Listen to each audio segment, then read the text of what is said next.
Welcome back to the Run the World podcast, episode 7. Yeah, episode 7. We are going to be talking about half marathon training today. So you can go ahead, if you know the section you want to see, we'll put timestamps below if you want to just jump to a different section. But first, we're going to talk about where we're at in our own training.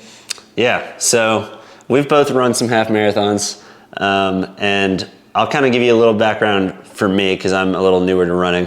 But when I started, my original goal was to qualify for Boston. And I knew I needed to break a sub 3 in the marathon. And half of 3 in running distance is an hour and a half for the half marathon distance. So my initial goal was, can I break 1:30? And the first few times I raced, it was probably closer to like 1:45 when I ran half marathons and just like training. But it took me a while to finally break that elusive 1:30 mark. And I've slowly worked that time down a little bit to a 1:21 is my PR. And that was almost 2 years ago. So I don't know what my actual PR is. It's probably closer to, what would you say, like 117, 118? Yeah, you're definitely faster now. So we had planned to do a half for Drew over the fall. And then if you've been watching past episodes, he got injured with a calf and Achilles injury. So he wasn't able to do that. So it's coming up on 2 years since he's run the half. And you've definitely gotten way faster, I think. Yeah, so somewhere in the mid-teens, we'll just say. But regardless, 121 is my official time. And I think along the way, I learned a lot of really helpful lessons, and Rachel, as my coach, helped me learn a lot of those lessons. So now we're going to share those secrets and tips with you. And we have a list here of a lot of different things that we've learned, and hopefully they'll apply to you as well. Yeah, so we're gonna start off just talking about running your first half. So this is someone that is just starting with their very first half marathon. You haven't run a half marathon before. And if you caught our last video, our last podcast that we did, we talked about going couch to 5K. And we're not starting off with a couch to half in this one because we both think that you should run a 5K or run a 10K before you race a half marathon. It's just way, way better for you, and you'll enjoy running a lot better if you just work up slowly. Totally. It's kind of like there's no such thing as a beginner half marathon runner. Yeah, there's some people that they do try to go from couch to half marathon, but they probably instantly regret it from the pain of not building up for a half. But most people who are runners who are trying to run a half marathon have run before. They've probably run 5Ks and run 10Ks in even just the build to the half marathon. So it's a big distance. I would say we don't really think of it as a beginner distance. If you finish a half marathon, good job. That's like a hard thing to do. Totally. Yeah, you totally could just go out today and walk a half marathon probably. I feel like any human that's healthy could probably do that. But if you're wanting to actually train and feel good running a half marathon and it's your first one, then this is the way to do it. Yeah, totally. So a little different than the 5K. 5K, you really could. If you watch our last video on 5K training, you could go from couch to 5K in a couple months. Yeah. This is kind of the next step. Maybe you already did that, and now it's time for a big goal of trying to run a half marathon. Yeah, so running a half marathon, I would probably plan about a 16-week buildup for that if you're really trying to run well and you want to feel good in the race. So the first month would just kind of be building up mileage and probably adding in some speed as well. So doing stuff that's a little bit faster than half marathon pace, or even a lot faster, doing some 5K paced intervals and things like that would be really helpful for you if you, in that very first month of training. What would you say is a realistic amount of mileage you could be shooting for by maybe the beginning?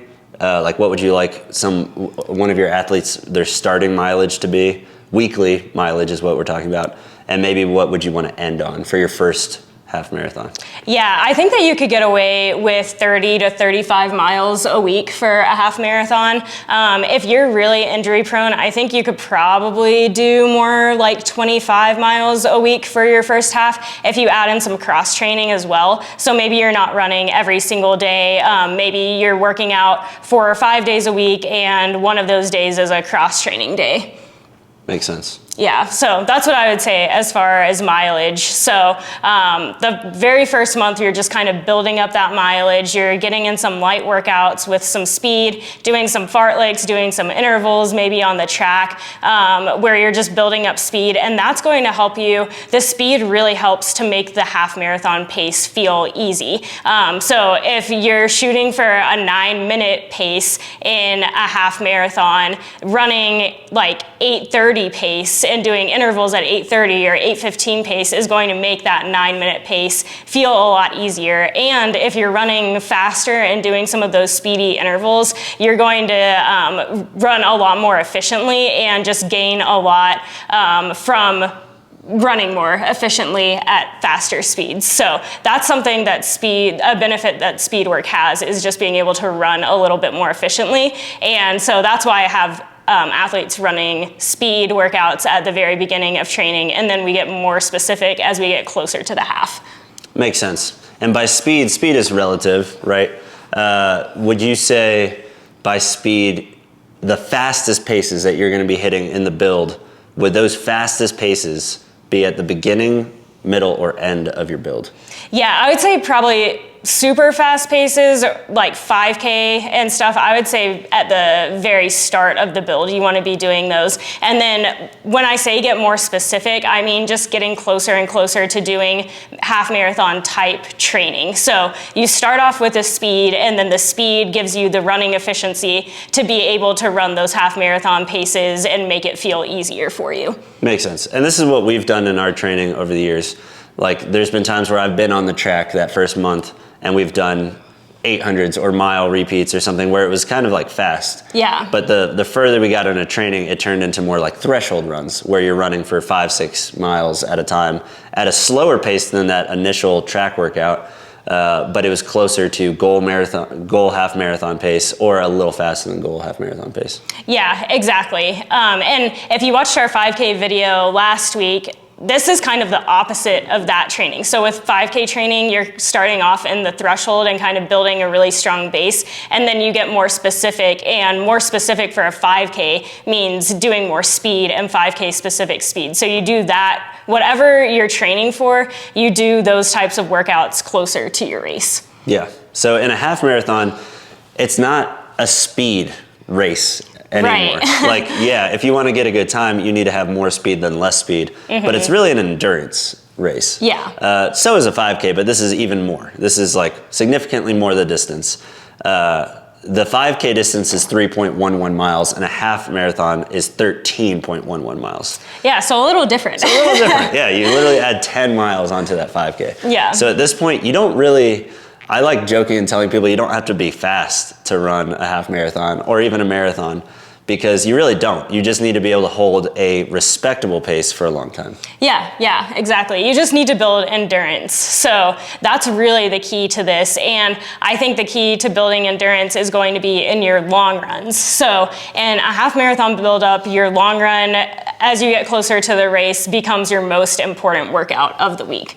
Yeah, and I think I didn't realize this when I was new, because I would only do one speed workout in the week and then the long run. And sometimes you would even say, oh, you're doing 2 workouts a week. But I'm like, I'm only doing 1. So how would you explain, why is the long run sometimes considered a workout?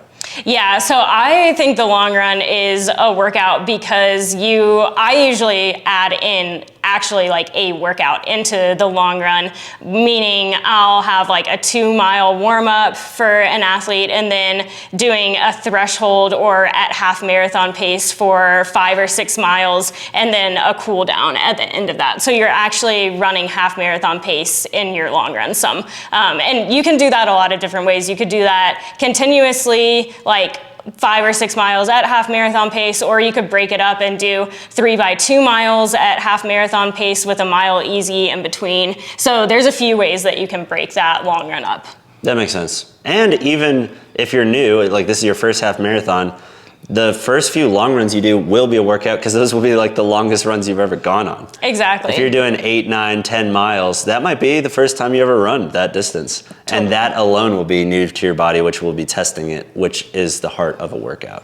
Yeah, exactly. And since you're testing your body so much on those long runs, I would say take the day after as a rest day because your body really needs to recover. You need to replenish with food and lots of sleep and rest. And your legs might not be used to running that long, like Drew was saying. And so it's really important to get that rest so that you can recover and then hit another week of training after that. Makes sense. Here's another one I get sometimes from people is for their first half, do they need to run the half marathon distance in the build up to their first half marathon? I would say no, you don't need to. I would say at least work up to a 10 or 11 mile long run. And then after that, you're fine to run the half after that. If you can run 11 miles, you can run 13.1 miles. So what you're saying is if you can dodge a wrench.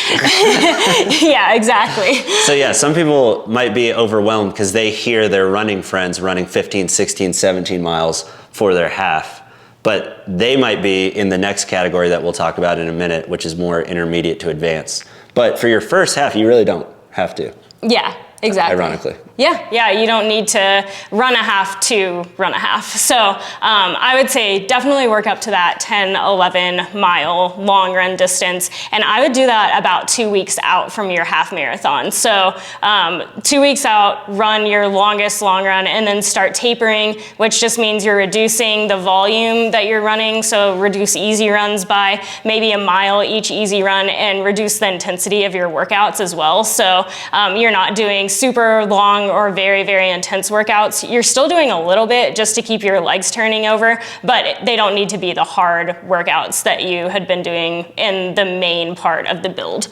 Yeah, and you say 2 weeks out because shortly after that, you'll start tapering. Yeah, exactly, yeah. Which, again, is maybe common to a lot of people, but what exactly is tapering to someone who's running their first half?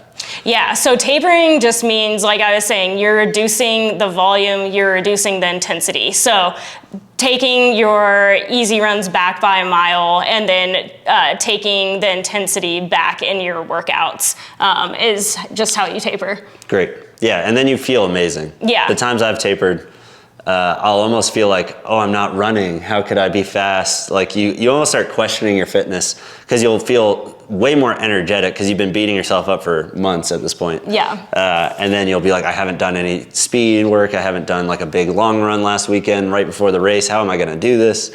But you will like recover and all of the work you've been putting in will actually pay off on race day, which is when it matters. Who cares if you crush a workout in training and then are overtrained for the race? Yeah, exactly. It was funny, last year, one of our friends was racing a half, and it was about 2 weeks before the half, and they asked us if they should add in biking to their training before the half just to get some extra endurance. And we both said, absolutely not, do not do that.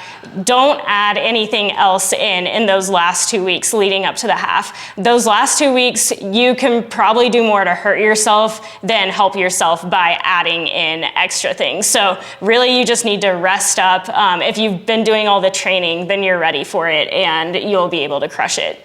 Yeah, you'll feel great on race day. Use all that pent up aggression and extra energy for the race. Yeah, exactly.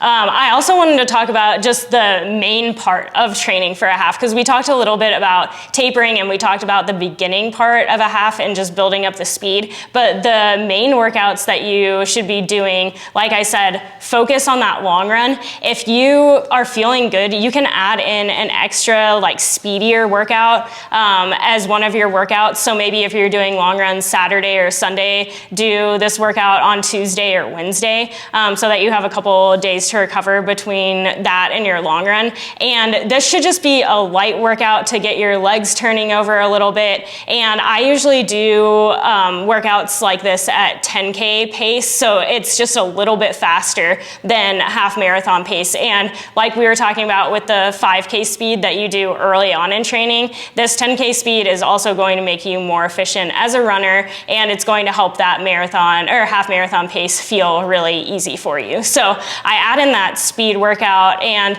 later on in training, after when we talk about the next phase when you're trying to PR your half, this workout will change a little bit. But for now, since your mileage probably isn't super high, just doing a speedier workout that day can kind of help set you up for your long run. But at the same time, you don't want to do anything that's going to take your legs out for the long run that weekend. So the long run is your A workout. You want to protect that workout. You want to feel awesome on that day. And then the other workout is just a supplemental workout to get your legs ready and to keep your legs having some pop in them. Yeah, makes sense. So if you're doing a long run on a Saturday or Sunday, your workout should be ideally on like a Wednesday? Yeah, Tuesday, Wednesday, something like that. Just midweek. Make sure you have at least 2 days to recover from that workout to your long run, because the long run is the most important thing. And it really will make a difference if you do a workout the day before your long run and then you try to hit a hard long run. That's going to be really hard.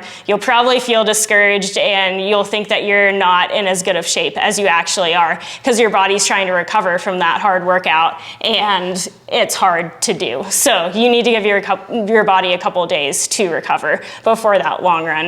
And I would also say, if you are feeling really tired and the mileage and the long runs are just stacking up, you don't need to do that extra supplemental workout if this is your first half marathon. It will help you if you're feeling like you're handling training well and everything like that. But if you are not and you're just super tired all the time, just run easy and then make the long run your hard workout for the week. Or you could even do every other week having a hard speed workout, and then every other week you're just doing one workout in your long run. Makes sense. I think this is one of the hardest concepts maybe for newer runners to understand, is the importance of knowing your body and knowing like what you can handle, what you can't handle, and setting yourself up well for success. Because it's really, a lot of these workouts and training methodologies are all about like the heart and the intention of them, of like, oh, well, you're supposed to, break down certain parts of you so that they can be built up stronger, but you don't want to break yourself down so much that it's costing you in the long run or leading to injury or something, especially in your first marathon or half marathon. So a lot of this stuff is like what Rachel said, kind of like learn to know yourself. It's easier said than done early on in training, but if you have a bad workout, if you have a bad long run, this is why having a coach is so key, because you could tell them like, oh, well, this long run went poorly, and they could ask you, well, what did your week look like? How much sleep are you getting? What's the stress level at work or at home? And there's a lot of factors that could factor into having a bad workout, and it might not be you. Like, you might be totally fine. You might be a totally healthy, good runner that had a hard week and that led to one bad run, and that says nothing about your fitness. It was just anyone would have a bad run in that situation. Totally. So learning to know yourself and actually what the intention behind these workouts is so important in the whole training. Yeah, exactly. And if you have a bad week, like Drew was saying, everyone has bad weeks. Even pro runners have bad weeks and tough weeks where you just feel off, and maybe you were sick, or maybe you were super stressed, or there were family things going on, and there's just a lot of stuff going on. And it's okay to have those weeks, but don't let those discourage you if you're having those tough weeks. Yeah.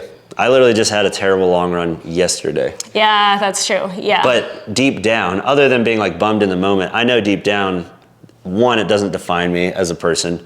Two, it doesn't define my training. I know like next weekend I could come back and have a great long run because I know how training works and the ups and downs of it. But until you do that enough, sometimes you don't trust that and you start spiraling out of control. Yeah. And we see it a lot. So trust the process, you'll be fine. If you stick to it and stick to the heart of the training, you will get better. It's only a matter of time. Yeah, and always, always, always listen to your body. Listen to those cues. If you're tired, take an extra rest day. It's okay. Yeah, exactly. Yeah. So I feel like that pretty much covers just the basic build for a first half marathon. Oh, I guess one other thing about building up your long run, I would add a half mile to a mile a week. So if you start off at 5 or 6 miles for your long run, just keep adding a mile to that until you get up to 10 or 11 miles. And I would also add in down weeks in training. So every probably third week should be a week where you don't really have workouts and you're just doing mileage. And then you could do like a light workout in your long run, like a fartlek or something like that. But that long run should be a reduced long run as well. So maybe the build, it would look like if you start from a 5 mile long run, you do a 5 mile long run one week, a 6 mile long run the next, 7 mile long run the next week. And then the next week after that is a down week and you do a 5 mile long run. Yeah, that's what we did in the first couple half marathons that I did, and it was super helpful because I would do like 3 weeks of intense training, and then that 4th week would be down. So yeah. I might be building mileage like 30, 32, 34, and then 28. Yeah.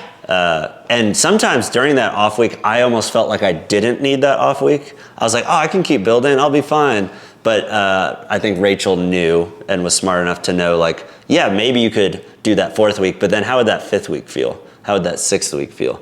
So sometimes you have to get ahead of the ball and know, like, well, I'm gonna be tired. So it's better to take rest before it's too late. Yeah, exactly. Preventative rest, for sure. Yeah, you might be crushing it. That's good.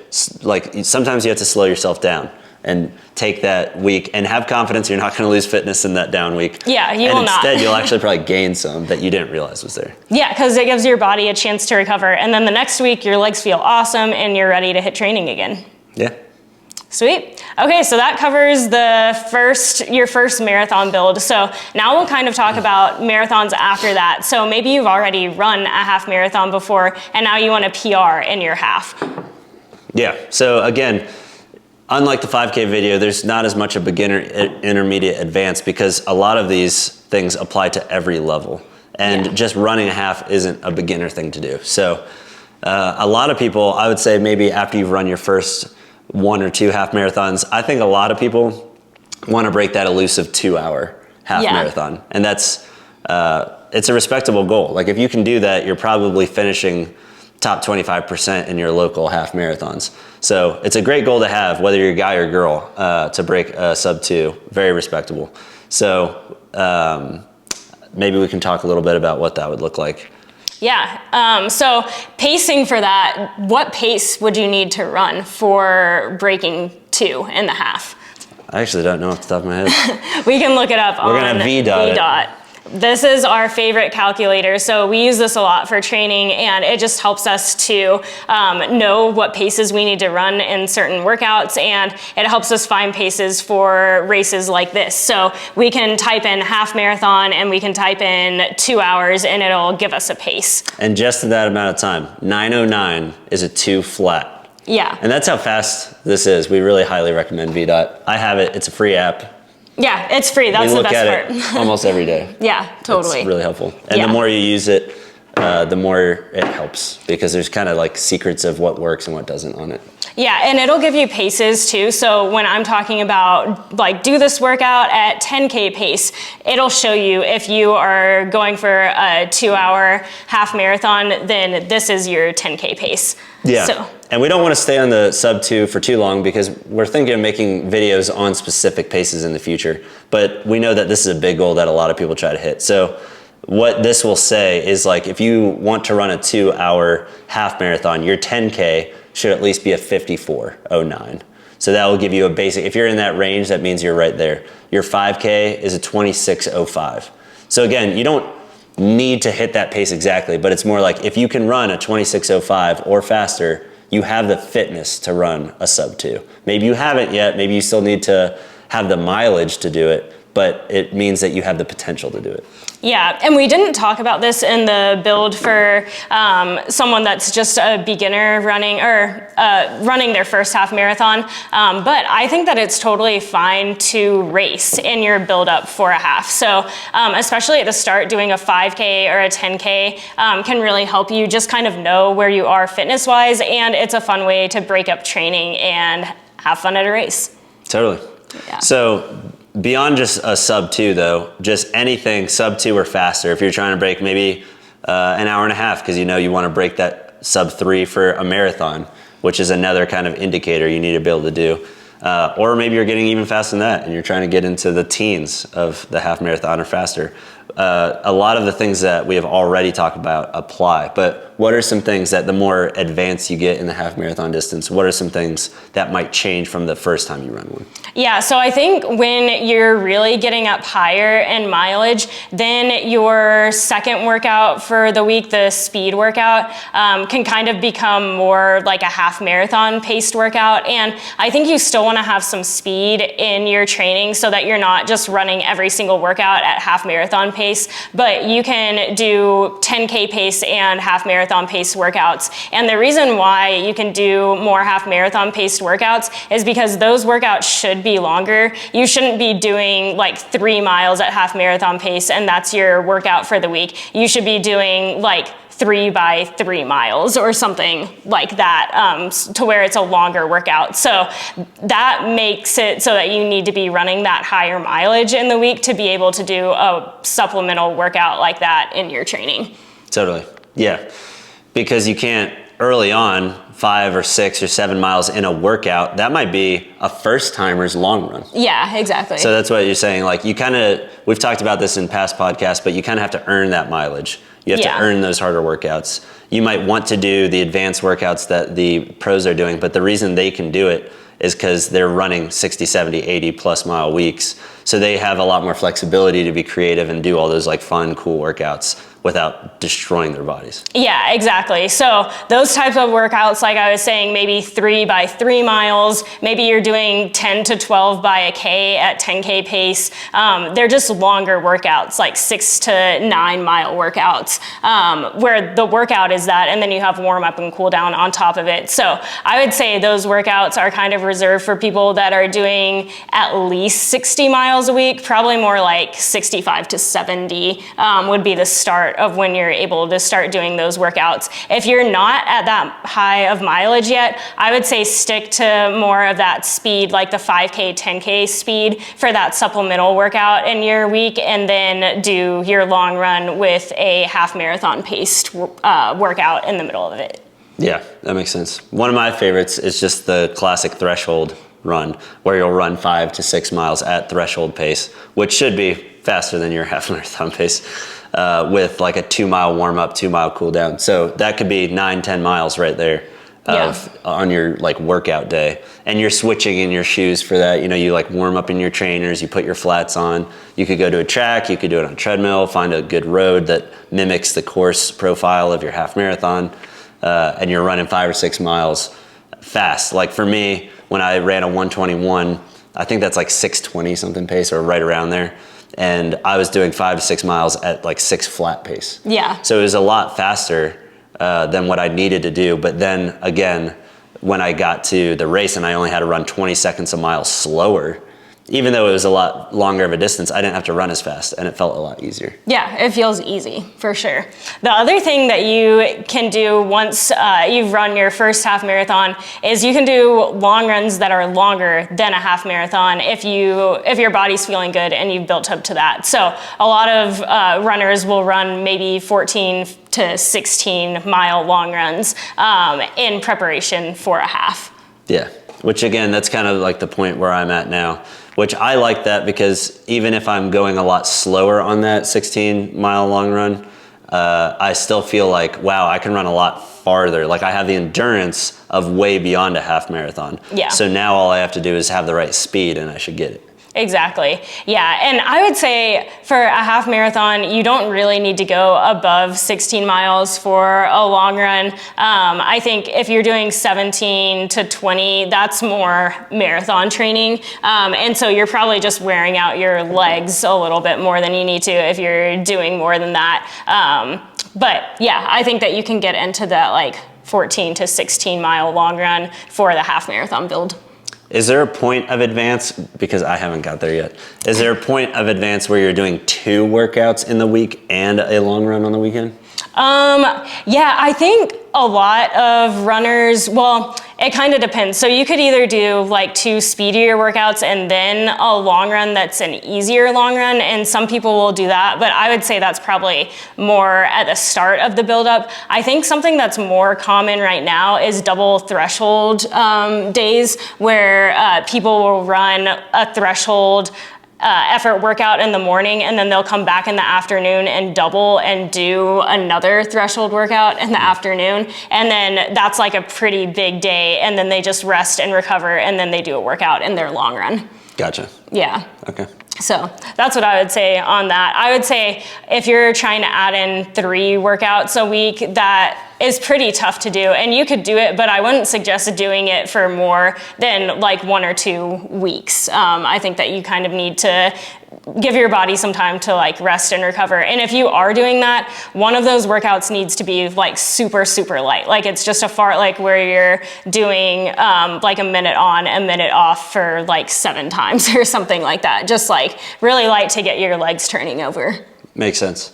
Which is good to know that even like the most advanced runners maybe are doing 3 workouts a week, but that's like pretty elite or sub-elite at that point. Yeah. Because I feel like there's people we know that they might be running their 2nd or 3rd half marathon. Maybe they're still trying to break 2 or trying to break 140 or something, and they are doing 3 workouts. Yeah. So what would you say to someone who is like, man, I just need to break that 140 goal and I must just need to do more workouts? Yeah, I would say you're probably just pounding yourself into the ground a little bit too much. And if you took out one of those workouts, you would probably be able to run faster and feel better in the other workouts, and your body's going to be recovering better. So there's definitely a point where you can do too much work and you're not recovering, and it can just lead to burnout, it can lead to injuries, and you might not run as fast in the half as you wanted to.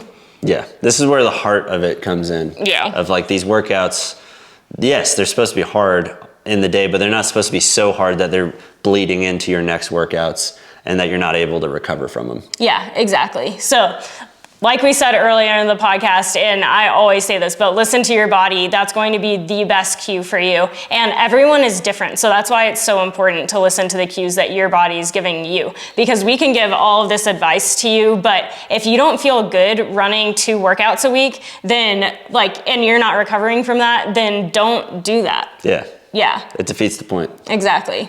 So definitely listening to your body, super, super important. But overall, I feel like the build for a half marathon is pretty similar whether you're a beginner or more advanced. When you're more advanced, you're just adding in some more mileage, you're making your workouts a little bit longer, and you're able to do some longer long runs as well. Yeah, exactly. Maybe we can switch. This applies to both, maybe more so if you've run more halves, but even if this is your first race day, things to know on race day specifically. Yeah, so race day is super important. You've spent this whole time building up for this one day. So it's important to just get everything right and set yourself up well to be able to run your best. So there are definitely things that you can't control, like the weather is like a huge thing. You can't control if it's raining out or if it's super windy, but control the things that you can control. So have your plan going in, know what you're going to wear, know what the weather is like, and just be prepared on that end of things. If it's really cold, make sure that you have a jacket to keep you warm on the start line. Know when you need to pick up your bib, know when you need to be at the start line. Like those little details, if you know them far in advance, it's just gonna make that weekend more smooth for you.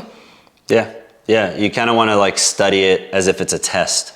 You want to know what the topics are going to be on the test, what to be studying for, because a lot of the hardest work is all the training you put in, and you don't want to waste all of that great training just because you forgot it was a hilly course, or there was, a hill on mile 9 and you're like, oh, I didn't even factor that in, or you forgot to bring your race shoes, or you didn't eat well or sleep well nights going into it. You could ruin months of training for just silly little mistakes like that. And that's why you want to really focus in especially that week, but day of. Yeah, and all of those things might seem small, like sleep might seem small. So I think in some people's minds, they're like, oh, but it was just like, it was only sleep and I just didn't get enough or a lot this week, but that wasn't why I ran badly in the half, but it really could have been. Yeah. So sleep makes a huge difference. Having your right race shoes makes a big difference. All of these small things. Knowing the course makes a huge difference. So when you're looking up half marathons to run,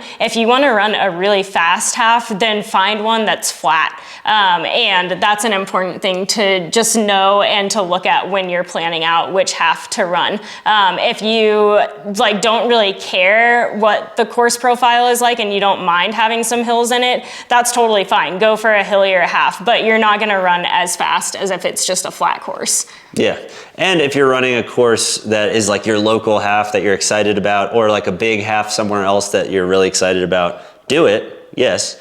But then like most of these race websites, especially if it's a bigger race, will have the course profile lined up. Yeah. And you want to study that thing. Like you want to know where the hills are, where the uphills are, where the downhills are, just so you're not thrown off. Yeah. It's okay if you don't know like 10 feet of difference in a given mile. But if there's a big hill, you want to know where that is. Totally. And it can kind of help if you are running locally or you get to the race location a couple of days early, just to drive the course so that you kind of know and can see like, oh, there's that hill that the course profile says is the hill, and just kind of be able to see it for yourself before you go into the race. That can be really, really helpful. Funny side story, we ran a half together. It was like, it was a big deal for me. She was just like running to support me. But it was in Danville, Virginia. Shout out to Jaden. He took the dub that day. Yeah, Jaden took the dub. Yeah. But anyway, it was a course that we couldn't really study because it was such a small one that they didn't have a course profile. Yeah. So we were kind of like, we assume it'll just be a flat half. Yeah. Because why wouldn't it be? And for the most part it was. Mm-hmm. And we were going along, and around mile like 10 or 11, there was like road work that was being done, and they had to like get us into the trails. Yeah, this turned into a trail race. Yeah. So my very first trail race, was a half marathon. Was a half marathon. It was crazy. Literally, like we were going into the woods. There was a like piece of wood that was the bridge. It was not a legit bridge.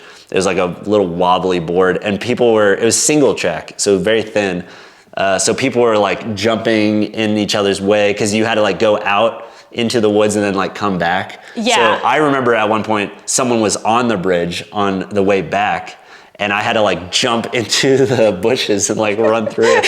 It was just like, what is happening? Skipped the bridge, like leaped into the bushes and then kept running. Yeah, it was insane. Yeah, that was wild. And that's not where you want to hit that type of terrain in a half marathon. No. Is in that back 5K. That's when you're going to start feeling it the most. Yeah. So I was not excited about it. Yeah, but you still PR'd. So I still PR'd. Good day. And Jaden won it, so. Yeah, it didn't slow us down that much. No, yeah. But it's helpful if you can know those things to avoid those things. That's why a bigger race, honestly, if you're going for speed, if you're trying to set yourself up to PR, you probably want to go to a bigger race that has more info. Yeah, definitely. And another perk of bigger races is they will have pace groups a lot of the time. So if you're going for that sub 2 hour, there'll be someone with a sign that's holding like 2 hours or sub 2, and you can just hop into that pace group and they'll pace you to run a sub 2 half. Yeah, which can be super helpful because I think pacing is one of those things, especially if it's your first half.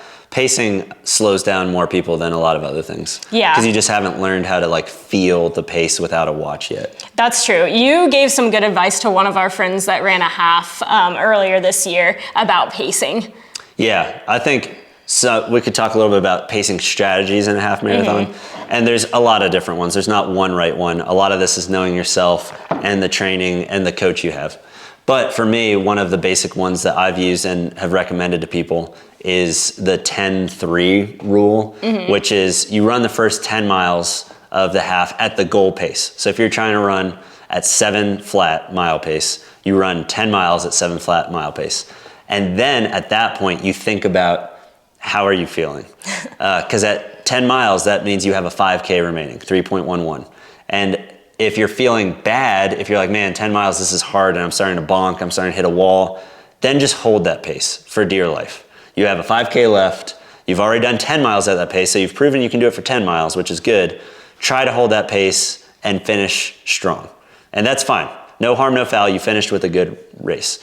But if you get to 10 and you're like, I have a little extra energy, I could like push a little harder, then in that last 5K, then you have some wiggle room to lower that pace and get faster.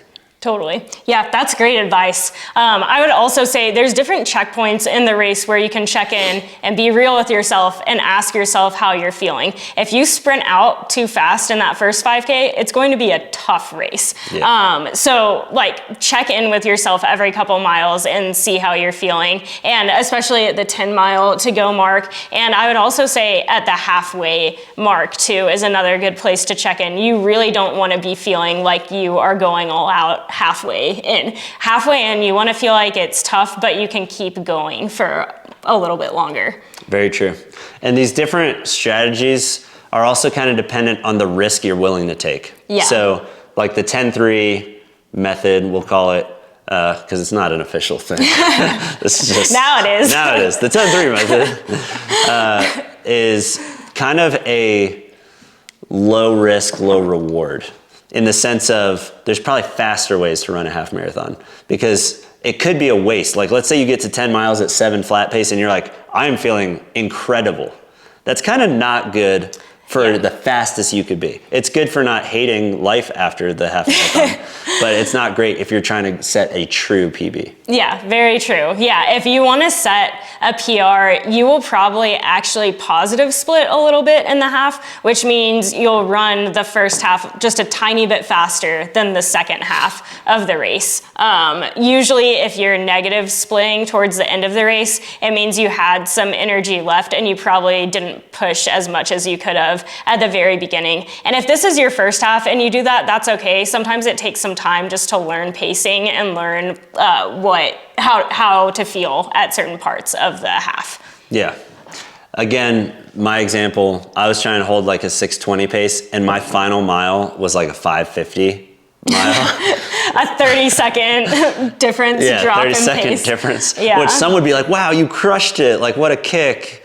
But it's kind of like, yeah, but if I would have spread that energy out beyond just a 5K, maybe more into like a 10K, started picking up speed 10K out instead of 5K out, I could have gone a lot faster. Yeah. And I probably would have been in a little bit more pain, but I would have dropped 30 seconds or more at least if I would have done that. But I kind of wanted to finish and feel good at the end. And I felt good. I finished and I wasn't hands on knees, I wasn't on the ground. I finished 5:50 pace and I was like, oh yeah, I feel great. Easy, yeah. Easy. It's like, yeah, you kind of, good job. You ran a 1:21. You could have run a 1:19 if you were smart. Yeah. So pacing just takes some time to figure out, but the more you do it, the better you'll get at it. And that's why it's important also to just pay attention to how you're feeling in long runs when you're doing half marathon pace too, because that can give you a good indication of how you want to feel in the race. Yeah. So there's more complex strategies, again, if you're trying to be the best you can be. The problem with those, because there's a pro and con to both, is that maybe you have the chance to go faster, like if you started kicking 10K out instead of 5K out, but the risk is much higher. Yeah. Because you could bonk, you could hit a wall, and you might say, oh, I think I have 6 miles of this speed, and you might only have 4 miles of that speed. Yeah. And then after that, you have to run 2 miles in agonizing pain and not at your best speed. So it's kind of like, what do you want? Do you kind of want a more guaranteed, quote unquote, time, or do you want to like kind of roll the dice and either get your very best or kind of have a bad run? Yeah, and it would only be bad for 2 miles of it. It's only 2 miles. And you would probably still have a good race and not die too badly. But yeah, exactly. But yeah, you'll learn as you race more halves and just as you run more as well. Some other race day strategies, warm up is very important. If you're running your very first half, walking to warm up is probably good enough to go for like a 5 or 10 minute walk, and then do a couple strides, just like stride out for maybe 100 meters and run at half marathon pace, or around half marathon pace for those strides, just to get your legs really warmed up. If you're someone who's trying to PR, I would say run maybe a mile and do some strides before you race the half. Yeah. I remember thinking Rachel was crazy for suggesting that, because I think in that 121 she was like, run 2 miles easy before the race, and I was like, I'm about to run 13. Why do I need to run another 2 on top of this? But 100% worked, because I felt warm and I felt ready. And again, it was easy pace. I'm not trying to set any don't PRs push that in that 2 hour. I was running like almost slower than normal. But then the first couple miles of the race actually felt like the first couple miles of a race. Yeah. I don't know if you can relate to this, but a lot of times if you don't do that warm up, you end up doing the warm up in your race. Yeah, and you kind of just feel bad the first mile or 2. Yeah, exactly. So definitely warm up is very important. It's going to get your heart rate up a little bit so that you're not going from resting heart rate all the way up to like racing heart rate, because that's a real shock to your body, and that's why it feels so bad. Yeah. It's helpful also to do a cool down afterwards. Yeah, definitely. Cool down, whether that's walking or doing like a mile or 2 mile jog after, that is really important to help get some blood flow to your legs so that you can start recovering. Yeah, it's helpful. It's setting up the next day or two of your training. Because if you don't, again, the consequence is you're going to be tighter, your chance of injury is higher. It might take a few days before you can even start like running well again without feeling in pain. Yeah. So a quick, even if it's just like a half mile jog afterwards, at least it's something that gets the blood flowing and gets the recovery process kind of like up and going. Yeah, exactly. Other things on race day is make sure that you have practiced in your race shoes before the race. So in those long run workouts, wear your race day shoes in the harder miles of those workouts. So you don't need to wear them the entire long run, but make sure your feet and your legs are adjusted to those shoes. Yeah, this can be big in multiple ways. One, you want to know that the shoes like work for your feet type, because just because it's like the big shoe of the year doesn't mean it's good for you. It goes back to like, this is about you. This is about setting yourself up well. And maybe there's an off brand of shoe that works for you way better than the big brand of shoe. Yeah, totally. So that's one of them. But then 2, you'll be able to probably hit faster paces in those workouts if you are wearing like race shoes instead of just trainers. And that can build confidence, because it's one of those things where you're like, man, I'm so slow. And it's like, yeah, you're running in trainers. Yeah. That's slowing you down. Like they're heavier, they're softer, they're not giving you as much like feedback from like all the power you're putting into it. So to build some of that confidence, you want to kind of simulate race day and run in the shoes that are actually giving you power back for all the power you're putting into it.